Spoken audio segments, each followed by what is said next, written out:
Hello, everyone. Hope you are doing great today and happy Thursday. I am Pam, and I am so happy to be here with all of you as your inner peace moderator. And I would love to welcome all of us to my Story Thursday meditation class.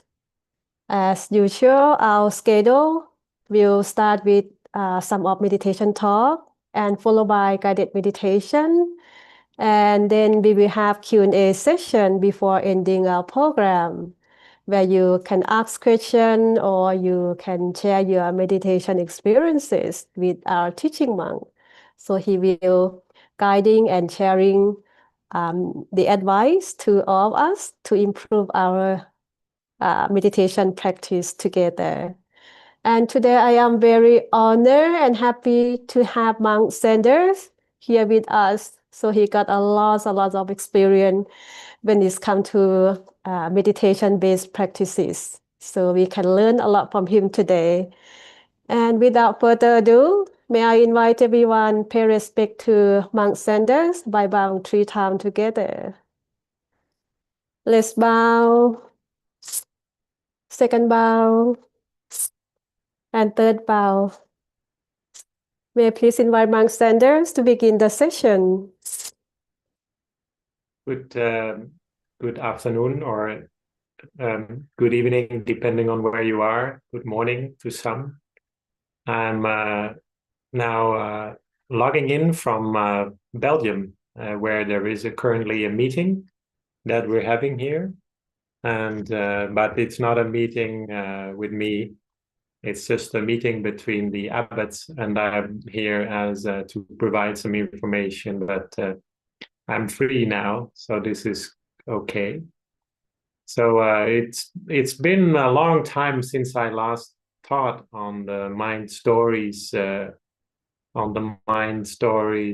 group.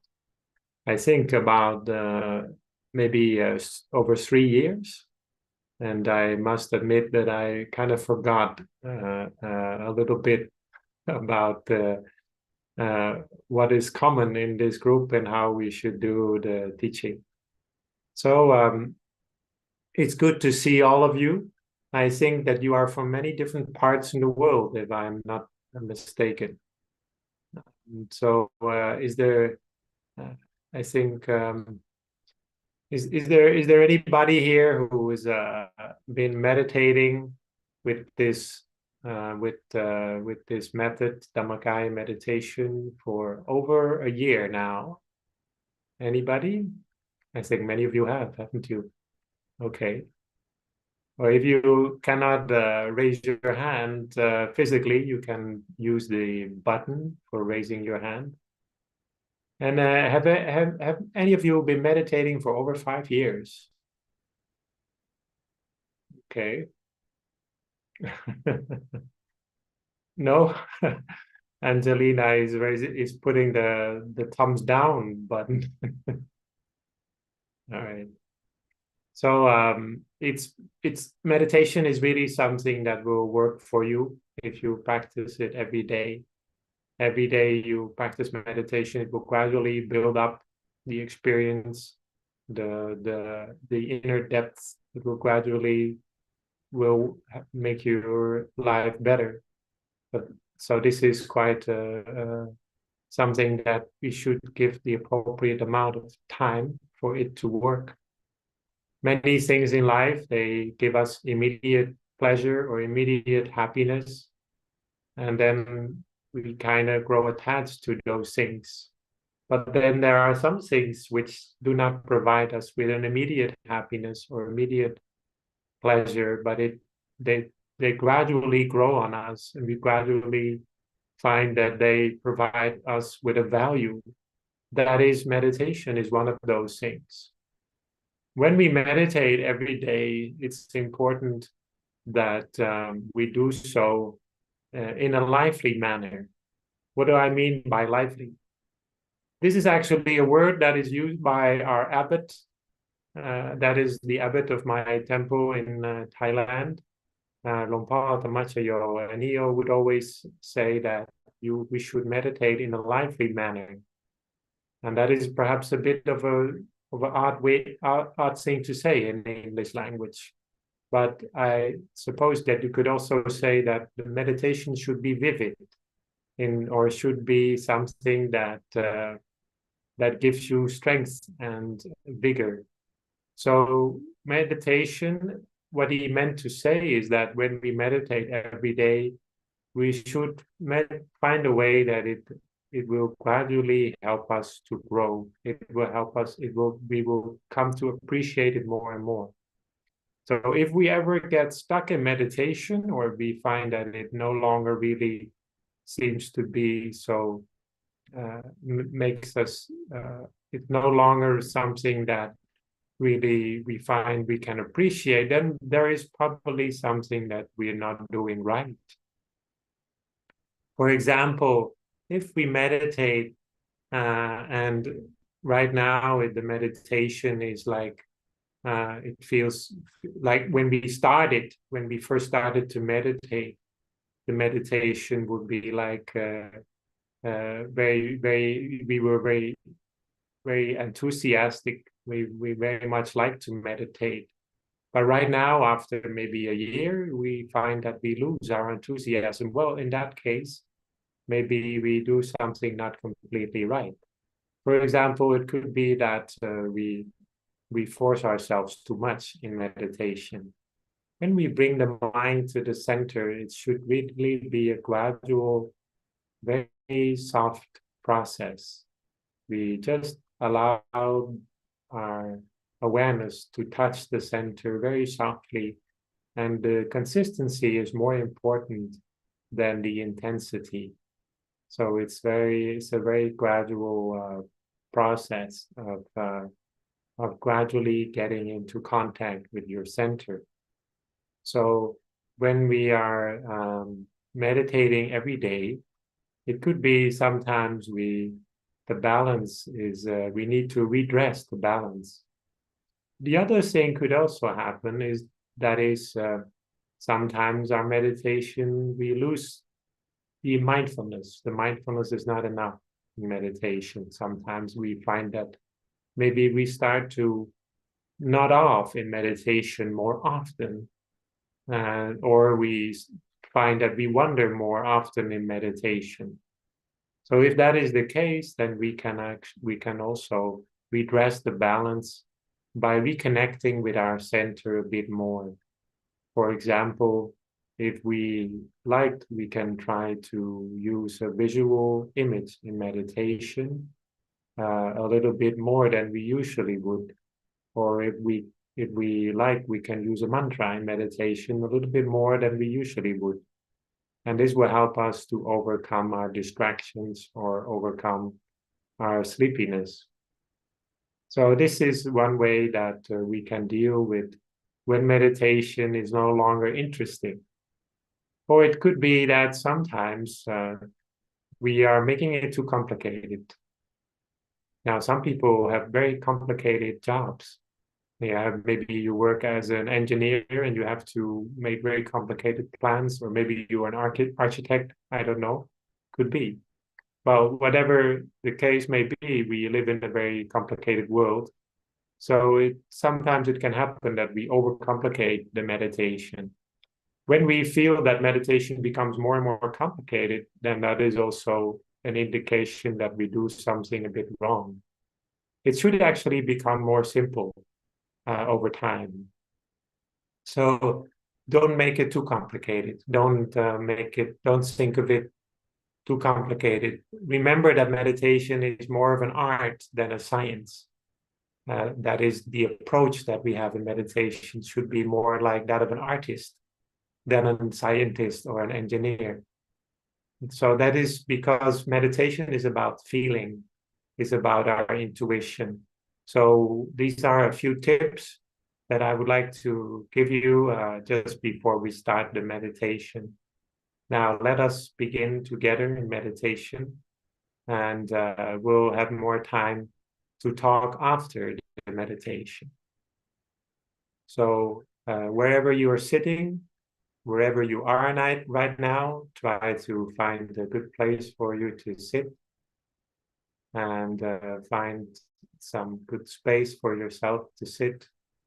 Maybe you'd like to switch off your camera. That's okay. If you want to switch it off, that you can do that. And then we start the meditation.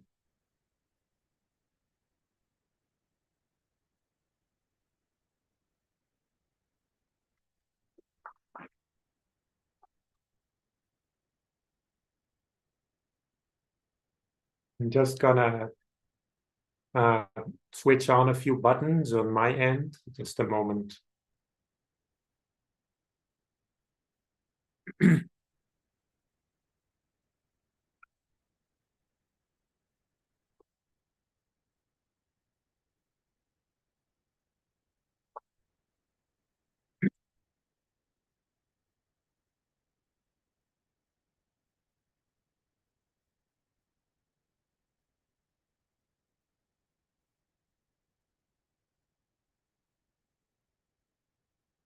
Now let us practice meditation together.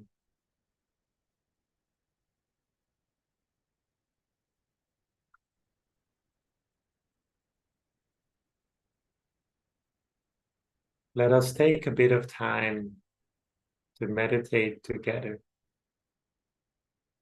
Let us breathe in deeply and breathe out slowly to get back into the present moment.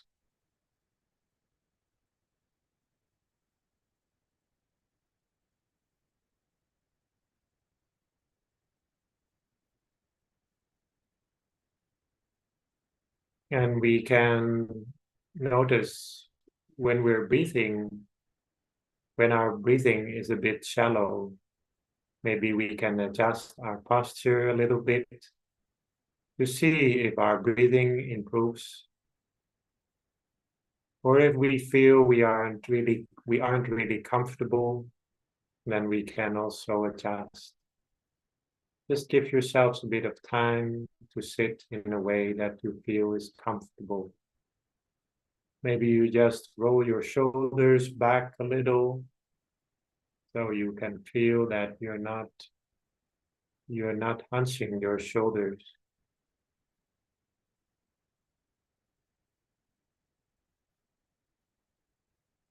Then we start by relaxing our body fully from the top of our head to the tips of our toes. Every part of our body fully relaxes. In order to relax our body easily, we might imagine that we've just had a shower or a refreshing bath. We can feel that our entire body is gradually relaxing, as though there is a flow of relaxation moving through our entire body. We can feel our head and forehead relaxing. We can feel our eyes and eyebrows relaxing. We can feel our face relaxing as well.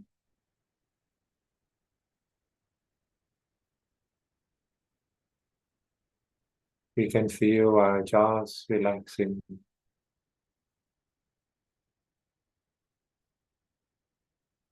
And even the relaxation flows to our neck and shoulders.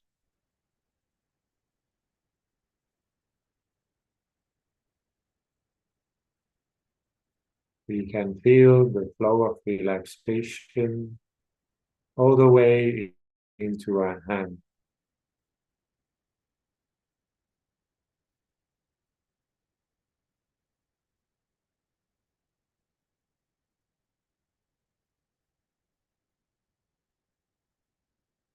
Then we can feel our chest relaxing, as well as our abdomen. And the relaxation flows into our back, all the way to our hips, legs, and then also our feet. If there is any tension remaining in our body, then we just allow that tension to gradually dissipate. We send some kind awareness to that tension, allowing every part that is tense to gradually relax.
As we are now relaxing our body, we have given it some time. We can then move on to relaxing our mind. When we are sometimes going through our everyday lives, there may be many things on our mind, many thoughts, many worries, concerns, frustrations, or desires. Right now, we just allow all those thoughts to just be, and we don't get involved. Just like the clouds in the sky, they come and they go, they flow, but we do not need to do anything about them. They just sit there in the sky. Sometimes there are many clouds, sometimes there are just a few.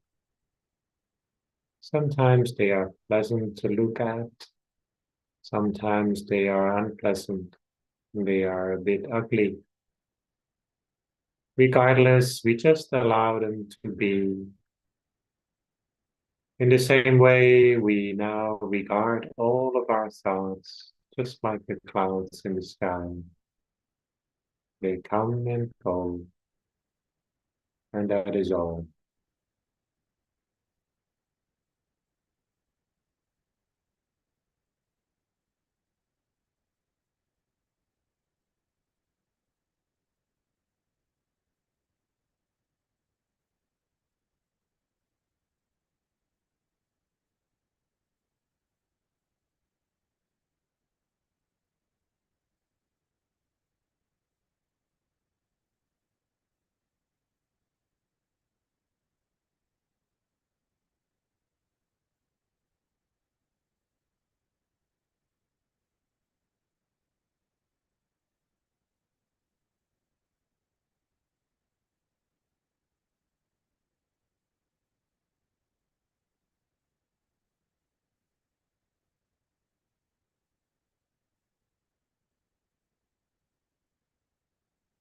Then we notice that our thoughts gradually become less active.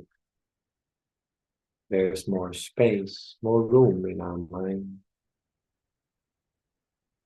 We feel that we gradually begin to feel more freedom, more openness, maybe even a sense of emptiness within. But it is a good emptiness, an emptiness that creates room for something new to arise in our mind.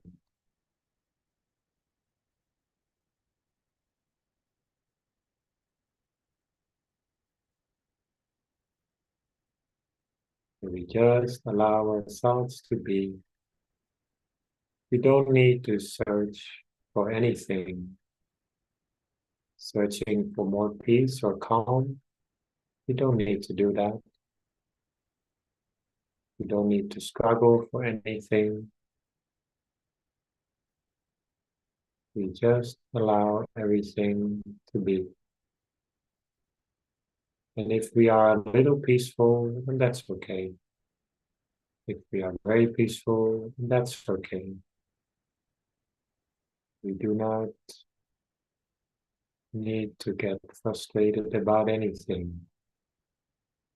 Just allowing the meditation to happen, to unfold naturally.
While we have been relaxing for a while now, we then get back to the center space within. If we are still, if we are already quite familiar with the meditation method, we only need to reconfirm the existence of the center space within by simply just being aware of it again. But if we are quite new to this meditation method, we can go back to our breath, but this time we are not controlling it. We are simply aware of our breath as it comes in and goes out. As we inhale, we can feel the movement of our breath all the way inside. We can feel the movement of the breath all the way at the center of the body. And as we exhale, we leave from the same place. We start from the same place within. The place where our breath turns, you could say. As we are breathing in and breathing out, we are aware that our breath is connecting with a place inside. And that place is the core of our being, It is just the center of our body.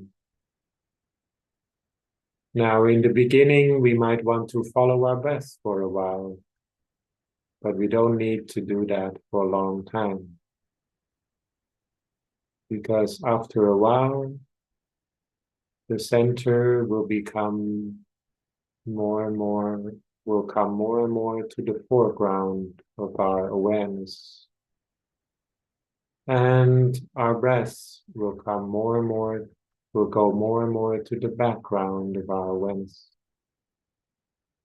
We will gradually forget about the breath, and in the end, the only thing that we are aware of is the center within.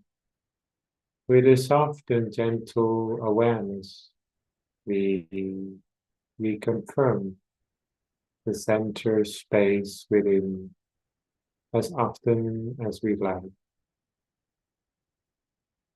Whenever we are distracted, we go back to this place, to this spot. At the center of our body, at the end of each in-breath, and at the start of each out-breath. This is the core of our being. It is the center.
As we are gradually finding the right balance, we may notice that sometimes we become a little tense.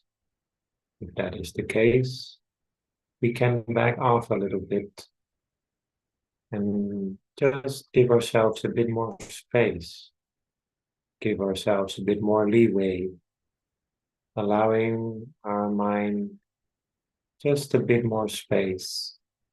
We don't need to pin down our thoughts. But if, on the other hand, we become a bit more distracted, we start daydreaming or nodding off, then we can find a way to connect with the center in multiple ways. For example, we can allow an image of a sun or a moon to appear within. We allow that image to appear at the center space. Now, when that image appears, it may not be exactly the way we'd like it to be. For example, we might imagine a sun, but then the sun that appears at the center in our imagination is actually a little bit larger than we'd like it to be, or it is a bit different shape. All of that is possible, so let us not be too fuzzy about it. Whatever image appears, it will help us to connect with the center. So when the sun's shape or when the sun's color is a little bit off, it doesn't matter. It's just a nice tool that we are using to connect with the center.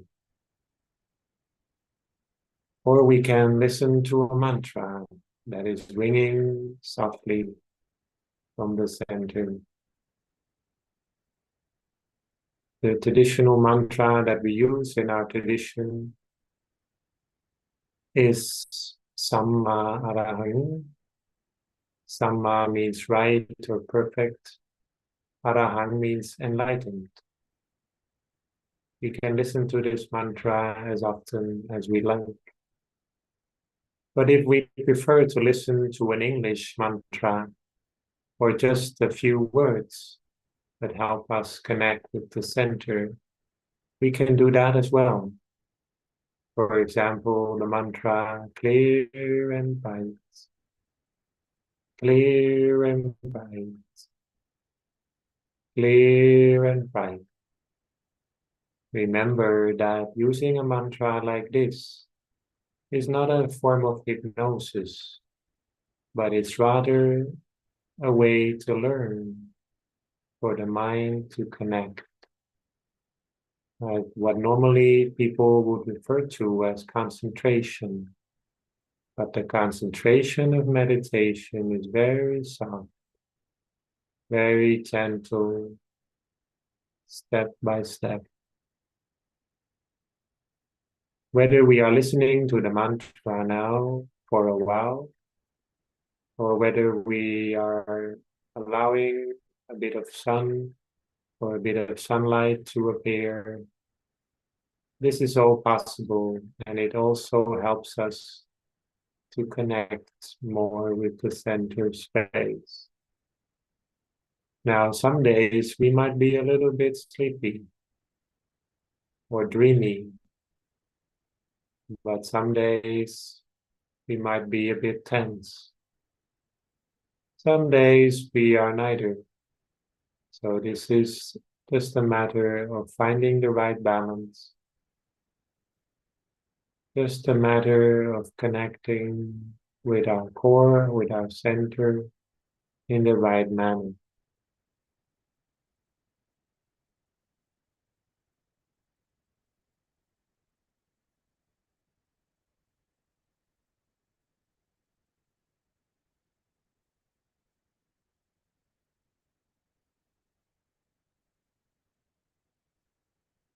Let us practice together now in silence for these precious moments.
Samma Sammarahang, Sammarahang. As we are approaching the end of the meditation, we take a few moments to share this meditation with our fellow human beings in this world, with our fellow citizens of the world. As we are meditating, we now have built up a bit of peace, and we allow this sense of peace to encompass, to permeate, to suffuse our entire being. We can feel our body and mind being completely filled with this sense of peace. And then we gradually allow this peace, we expand this peace to the people around us. This kind of practice we call sometimes loving kindness meditation. In this case, we learn to practice sharing this peace. We find that the sense of peace that we have built up for ourselves is now gradually expanding, is now gradually becoming wider, more spacious, as though it wants to be shared. We are becoming aware now of the people who are living in the same house as we are, our family, or the people who are living close to us, our neighbors in the same street. And we allow this peace that we have accumulated, we allow this to be shared. We allow everybody to partake in this peace that we have gained, that everybody around us may partake, may share this peace with us. Then we become aware of all the people who are living a little farther, who are living in the same neighborhood. And we then share this same peace with each and everybody in the same neighborhood. That all may be peaceful, and that all may share in the same peace. Then we become aware of all the people living in our town, in our city, in our village, and that everybody may find peace, may find this peace as well. We share this peace with everybody. And in this manner, in this way, we gradually expand the sense of peace outwards to each and everybody around us in this world. The people that we know and the people that we don't know, the people that we like and even the people that we dislike, that all may share with this happiness, that all may partake in this happiness. We allow this peace to be shared with the world, that everybody in the world may be happy, may be free from suffering, that there may be no hatred or hurt in this world, that all may be healthy and happy, and that each and everybody may find the right, wise path to happiness within. We allow this peace, we share this peace with everybody for a few moments.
And we gradually come to the end of this meditation while we are still aware of the center space and the kindness that we expand from the center outward. We now gradually get back to our senses. We can hear the sounds around us. We can feel the seat on which we're sitting. And we can also feel our body again, our hands and our feet. Then before we get to the end of the meditation, we are reminded that we can always get back to the center within us. Wherever we're going, whatever we're doing, we can always reconnect.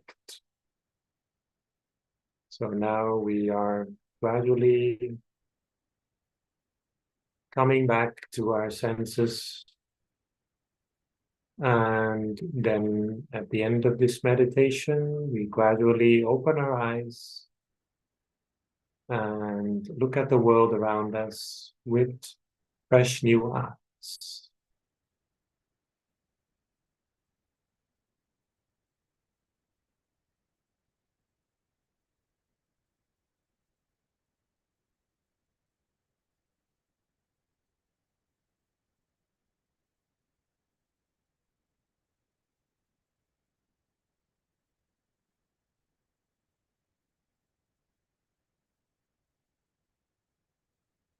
Just a moment, I'm going to switch on a light for a moment, since it looks a little dark here.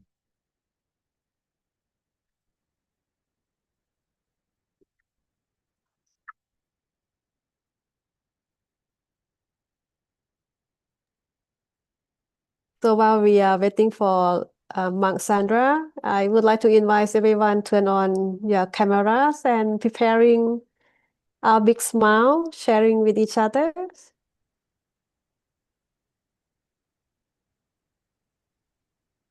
Hope you all had a very beautiful session and have a very good meditation experience. So we're going to take a group photo, Monk Sandra. Yes. All right, everyone, are you ready? Let's smile. Cheers. Happy. Smiling. Happy. Wow, that's very wonderful smile. Thank you so much. And moving on, we're going to have a Q&A session. So if you would like to ask any question, sharing your meditation experiences, feel free to type down in the chat box. And may I transition back to Monk Sanders, please. Well, it's good to hear from Ayomide, if I pronounced that correctly, that you enjoyed the meditation. I also like to meditate at this time. Right now it's about it's just 2 o'clock in the afternoon, and now it's 3 o'clock after the meditation. So it's a good time. It's been a good time for me to meditate. So if you have any questions you'd like to ask, you can do that now. I also prepared a little bit of a story, but we can also have some time talking about some question or anything that is on your mind.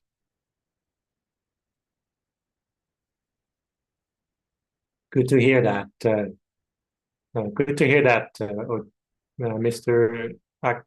Mr. Akbemado.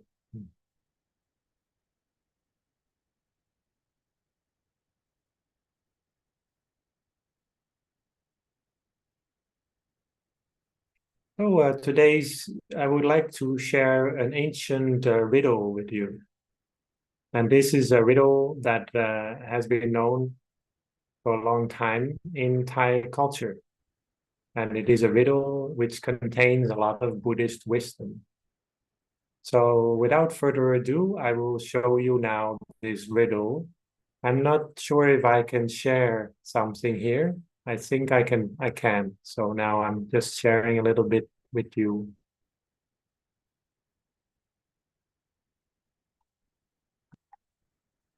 So this is an ancient riddle, and the question is, who am I? This is the riddle. 4 people are carrying me, 3 are walking along. I'm sitting in the carriage, and there's 2 people leading the way from the back. So these are the 4 people that are carrying me. This is the me. There are 4 people carrying, 3 are walking along, and there's 2 that are showing the way from the back. So the question is, who is this person? This is a difficult riddle. Anybody has any idea?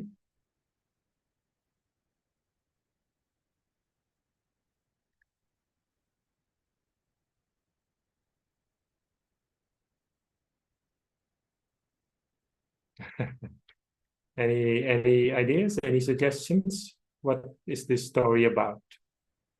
4 people are carrying me, a sick person, our physical body. That's a good hint there. Our physical body, that is part of the riddle. That's true. That's true. But which part is the physical body?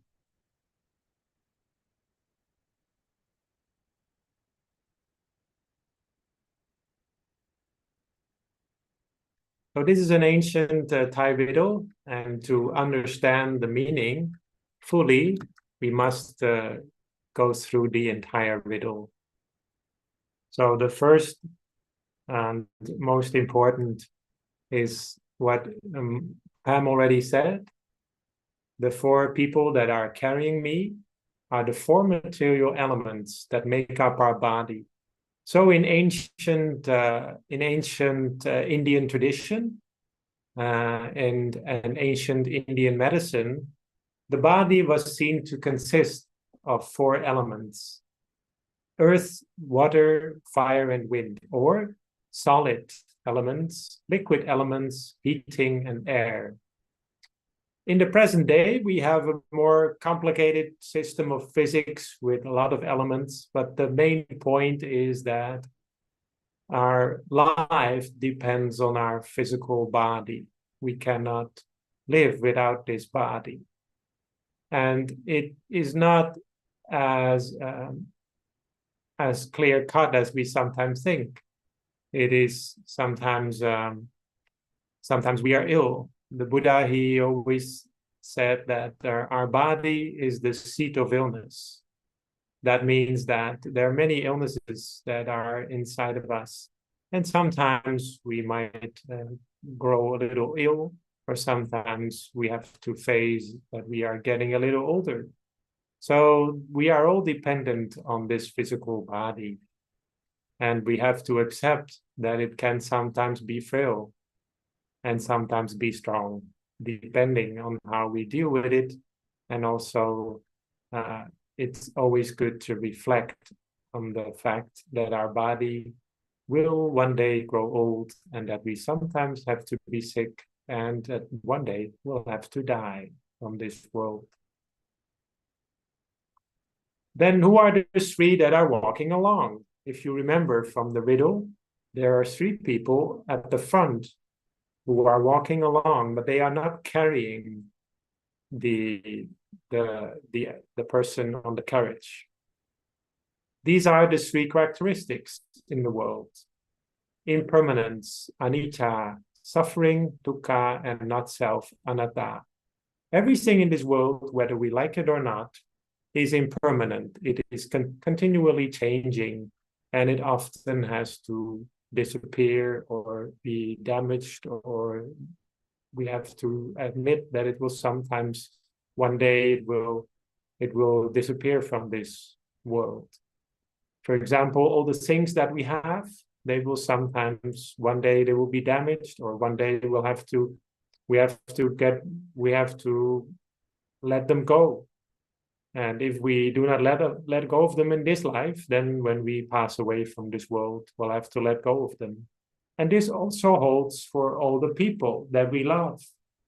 All the people that we love in this world, they will one day grow old and they will one day pass away. So even if we do not have to let go of them during our current life, we still have to let go of them when we pass away. So everything is impermanent, and everything in this world has an element, has some aspect of suffering in it. That means that everything in this world cannot fully satisfy us. The only thing that can really make us happy is the trained mind. So this is a very important wisdom in Buddhism, in Buddhist philosophy. That not self or anatta, it means that nothing in the world we can fully control. So even our body, we cannot prohibit our body from becoming old. We cannot prohibit our body from sometimes becoming ill. So therefore, we cannot fully control our body. And even our mind can sometimes play many dances with us, right? It can play many tricks on us. As some of you admitted just now that you like the meditation, but sometimes you may be a little bit distracted. That is our mind that is playing sometimes some tricks on us. So though everything in this world we cannot fully control, it is therefore not really ourselves fully. Something we cannot fully control, we cannot call ourselves. This is the third principle. These are the three principles of life. Then what are the two people that are leading the way? Can you remember? From the beginning, there are two people at the back. They are leading the way. They're actually the ones holding the light. These are two things, two terms, merit and demerit. Merit is all the good energy that creates happiness and prosperity in life. Demerit is all the bad energy that creates suffering in life. It's like an energy like electricity or fuel, but within the mind. And merit arises as soon as we intentionally do something good. So when we act out of good qualities like generosity or wisdom or compassion or kindness, then that is motivated by a good intention. Everything that follows from that, it will be meritorious, it will be merit. But the opposite is also true. When we act out of greed, anger, or delusion, then that will be the cause of demerit. So you can basically say that in the Buddhist philosophy, everything that we do is what we call karma. And the energy that arises from that karma, we call that merit. And then the results of that come to us. That is the results of karma. So everything we do has an effect. Therefore, it's important to be aware of our deeds, of our actions, of our words, of our thoughts. Finally, merit is in a way much like water. We can accumulate it. We can do something good, a little bit of good every day. It's difficult to measure goodness, and it's also difficult to measure water. Water can travel great distance, and so can our good merits. When we share our goodness with others, even if they are very far away from us, they can still feel the joy when we tell them of the goodness we've done. And it also has a meaning that sometimes we can share our goodness with those who have passed away, but we can talk more about that some other time. Also, when we do many good things, they can dilute demerit. So anything that we've done in the past that was a mistake, that wasn't so good, those things become less strong, they become weaker over time when we do many good things. So in many ways, merit or the goodness that we've done brings us well-being and happiness, just like water gives us refreshment. So then we get back to the riddle. I'm sitting in the carriage. Then who is the person who is sitting on the carriage? Do you know the answer of the riddle yet? Do you know? Anybody knows the answer? Who's the one sitting in the carriage?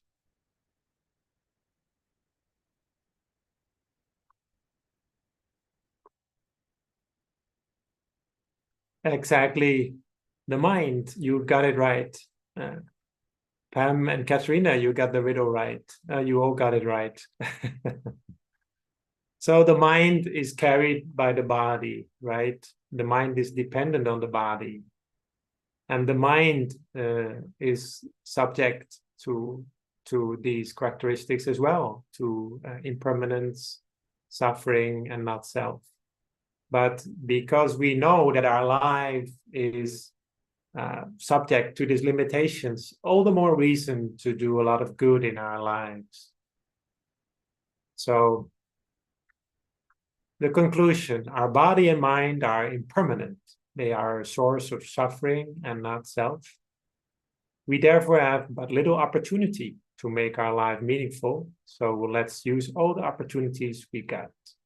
Because merit and demerit, they continue to affect our lives. And it's up to us which one we are most following or are most building up in our lives. So if you have any opportunity to do something good, to help out a fellow human being, to be generous, or to practice meditation, which is also a form of goodness, then use that opportunity, because our lives are very quickly passing away, and that is the nature of life. So these are a few thoughts that I would like to share with you today. There's a question that somebody's asking. Do you think meditation should be used every day as a preventative measure, or just used when you feel stressed as a cure? My thinking is that your thinking is that meditation benefits, they will lose their effectiveness if you use it every day, even when you don't feel stressed. Well, there's a difference between meditation and medication, even though they are spelled in a similar way. Meditation has much more deeper effects than anything that might be like a medication, like something that we get used to. Now, I'm not trying to be patronizing or something. I'm just making a comparison. So when we are taking some medicine, there is a moment when our body starts to build up tolerance after a while, and the medicine is no longer effective. This is probably what you are referring to. But this is not the case with meditation. Why? Well, they found out in research that meditation, the effect that it has is much more lasting. For example, if we take some coffee, okay? Coffee is also a little bit of a medicine, right? But not much. Coffee, it gives us a sense of dopamine. It gives us a sense of activity of the mind. And then after a while, there's a crash. And then we need another cup of coffee. It's like a little bit of a drug. Yeah. But unlike coffee, meditation is actually doesn't have a crash. So whatever happiness, whatever well-being, whatever good effects we build up in meditation, they don't crash. So there is often the advantage of that is that we do not feel like meditation gives us any downs. It only gives us an up. But the disadvantage is that we also tend to be unaware when we are in need of meditation, because we do not have a need like with medicine or with coffee. When there's a crash, we feel more coffee or get more medicine. So this is the difference. So we ourselves have to be responsible for meditating every day. There won't be a need, an actual physical need to continue to meditate. But the advantage of that is that everything we build up in meditation is lasting. It's much more lasting, much more long-term. But of course, it's not like anything in the world. What we gain from meditation is not permanent either. So even if it's more lasting, it will after a while fade again. So even if we build up a lot of well-being and strength of mind, it's gonna affect our brain, it's gonna affect our mind for long term. But if we do not continue to maintain it through regular meditation, then after a week, after a month, then gradually the effect will fade away. This is the biological component. But it's also, of course, true at a more spiritual level that meditation is much deeper than anything worldly, like a medicine or anything that has a temporary benefit. So meditation is not it's not something that actually you build a tolerance for or something like that, like with medicine or with something like coffee.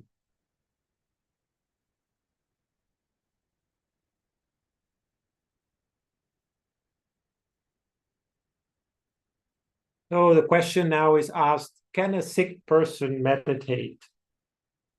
And the answer is yes, of course.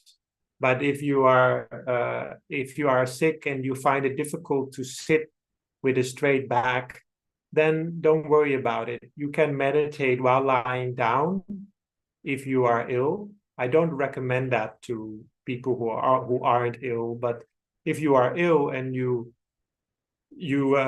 cannot sit conveniently for a while, then you can lie down. That's okay as well. But you just do so in a mindful manner without falling asleep. That is maybe more easily done if you are ill, because when you are ill, the body is usually not as balanced as it normally should be. And sometimes then it's good to meditate to give you some more balance, to give you some more, to help you overcome the illness. And it's been proven in research that meditation helps us to build up our immune system, because when you decrease stress in your mind, in your brain, the immune system is better, it improves. Also, meditation has a direct effect on some of our genes, which also improves our immune system. So this is these are all good reasons to meditate.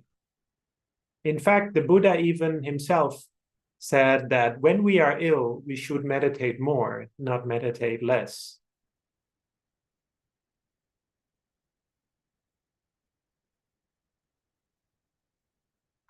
So I appreciate all your feedback. It's good to hear that you liked the meditation. So for me, it's also nice to have this moment of meditation, because yesterday and today we had meetings. So I'm happy that I'm just having a moment to meditate now, so I don't have to walk around for the meetings all the time.